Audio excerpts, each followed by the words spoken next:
श्री स्वामी चरित्र सारामृत अध्याय 5 पंचमोध्याय। श्री गणेशाय नमः। भवकानन वैश्वानरा अज्ञानतम छेदका भास्करा पूर्णसाक्षी परात्परा भक्ता खरा हृदय तू। गंगाजल जैसे निर्मळ तैसे तुझे मन कोमळ तुझची स्तविता प्रेमळ सत्वर त्याते पावसी विशेष गंगाजळाहून आपले असे महिमान पाप ताप आणि दैन्य तुमच्या स्मरणे निवारिती। स्वामी चरित्र कराया श्रवण श्रोते बैसले सावधान प्रसंगाहुनी प्रसंगपूर्ण रसभरित पुढे पुढे ज्यांचे सबळ पूर्वपुण्य तया झाले स्वामी दर्शन ऐसे चोळाप्पा आदी करून भाग्यवंत सेवे करी। अक्कलकोट नगरात एक तपपर्यंत स्वामी राज वास करीत भक्त बहु जाहले।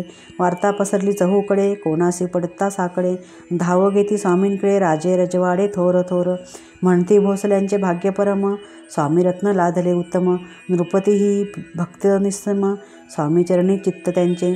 तेव्हा किती एक नृपती स्वामी दर्शन घेऊ इच्छिती आणि आपल्या नगराप्रती आणू म्हणती तयासी। बडोद्या माझी त्या अवसरी मल्हारराव राज्याधिकारी एकदा तयाचे अंतरी विचार ऐसा पातला अक्कलकोटाहोनी स्वामींशी आणावे आपल्या नगराशी। मग कोणे एके दिवशी सभे माझे बैसले दिवाण आणि सरदार मान करी तैसे थोर थोर बैसले असता समग्र बोले नृपवर तयांप्रती कोणी जाऊनी अक्कलकोटाशी येथे आणील स्वामींशी तरी आम्ही तयासी इनाम देऊ बहुत त्यांचा राखो मान सन्मान लागेल तितके देऊ धन ही वटपुरी वैकुंठ भुवन वसता स्वामी होईल कार्य जाणून कठीण कोणी न बोलते वचन कोणा एका लागून गोष्ट मान्य करविना। तेव्हा तात्या साहेब सरदार होता योग्य आणि चतुर तो बोलता झाला उत्तर नृपा लागी परियसा आपली जरी इच्छा ऐसी स्वामी ते आणावे वटपुरीसे तरी मी आणीन तयांसी निश्चय मानसी असो द्या। ऐसे ऐकोनी उत्तर संतोषला तो नृपवर तैशी सभा ही समग्र आनंदित झाली।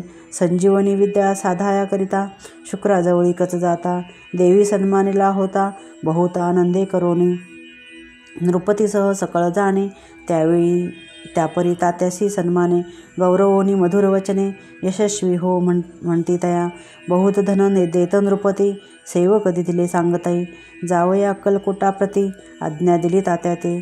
तात्यासाहेब निघाले सत्वर अक्कलकोटी आले नगर पाहुणी संतोषले जे केवळ वैकुंठ पाहुणी स्वामींची दिव्यमूर्ती आनंदित झाले चित्ती तेथील जनांची पाहुणी भक्ती धन्य म्हणती तया ते।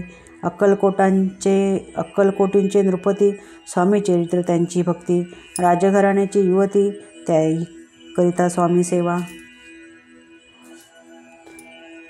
आणि सर्व नागरिक तेही झाले स्वामी सेवक त्यात वरिष्ठ चोळाप्पादिक सेवे करी निसीम। ऐसे पाहुणे तात्यांशी विचार पडला मानसी या नगरातून स्वामीशी कैसे नेऊ आपण। अक्कलकोटींचे सकळ जन स्वामी भक्त झाले पूर्ण स्वामींचे हे मन रमवून गेले असे त्या ठाया प्रयत्नांती परमेश्वर प्रयत्ने कार्य होय सत्वर लढवणी युक्ती थोर कार्य आपण साधावे असा मनी विचार करोनी कार्य आरंभिले तात्याने। संतुष्ट राहावे सेवकजनी ऐसे सदा करिताती करोनी नाना पक्वाने करीती ब्राह्मण भोजने दिदिली बहुसाल दाने याचक धने तृप्त केले स्वामीची या पूजेप्रती नाना द्रव्य समर्पिती जेने सेवेकरी संतुष्ट होती ऐसे करिता सर्वदा प्रसन्न व्हावे भक्तवत्सले कार्य साधावे आपुले म्हणून नाना उपाय केले द्रव्य वेचिले तात्यांनी ऐसी याने काही न झाले केले तितके व्यर्थ गेले। तात्या मनी खिन्न झाले विचार पडला तयांसी मन लढविली एकयुक्ती एकांती गाठोनी चोळप्पाप्रती त्या लागी विनंती करीती बुद्धिवात सांगती त्या जरी तुम्ही समर्थांशी घेऊन याल बडोद्याशी मग मल्हारराव आदरेसी इनाम देतील तुम्हा ते मान राहील दरबारी आणि देतील जहागिरी ऐसे नाना प्रकारी चोळप्पा सांगितले द्रव्येने सर्व वंशा चोळप्पाशी लागती आशा तयांच्या अंतरी भरवसा जहागिरीचा बहुसाल। मग कोणे एके दिवशी करीत असता स्वामी सेवेशी यतिराज तया समयाशी आनंदवृत्ती बैसले चोळाप्पाने कर जोडून विनंती केली मधुर वचनी कृपाळ होऊन समर्थानी बडोद्याप्रती चलावे तेने माझे कल्याण मिळेल मला बहुत धन आपुलाही योग्य सन्मान तेथे जाता होईल। ऐसे ऐकून या वचन समर्थाने हास्य करून उत्तर चोळप्पा लागून काय दिले सत्वर. राव मल्हार नृपती त्यांच्या अंतरी नाही भक्ती. मग आम्ही बडोद्यांप्रती काय म्हणून चलावे. पुढले अध्यायी सुंदर कथा पावन होय श्रोता वक्ता. श्री स्वामीराज वदविता निमित्त विष्णुदास असे. इति श्री स्वामी चरित्र सारामृत. नाना प्रकृत कथा समंत. सदा ऐकोत भाविक भक्त. पंचमोध्याय गोड हा.